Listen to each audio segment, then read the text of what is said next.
तगुला सबैलाई। मेरो शब्दमा यो तामाङ हाम्रो चाडको हाम्रो लोछार तामाङ लोछारको विषयले लिएर एउटा हाम्रो तामाङ सेलो निकाल्नु गइरहेको छु।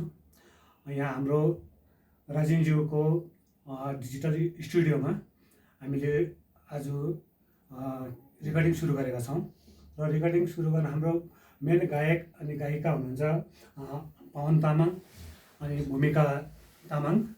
अनि हामी जुन चाहिँ हाम्रो तामाङ सेलोको जुन चाहिँ हाम्रो आफ्नो भाषा र हामीले पूजापाठको हिसाबले गरेका छौँ, त्यो पूजापाठमा चाहिँ हामी म स्वयं दोर्जे लामा अनि मेरो साथी सुरज तामाङ र हामी गायक पवन तामाङ अनि गायिका भूमिका तामाङद्वारा नै हामीले ग्रुपिङ पनि गरेका छौँ र यो सबैले हेरिदिने अनि हाम्रो लोछार चाडमा सबैले यसको आनन्द लिइदिने अनुरोध गर्दछु। धन्यवाद।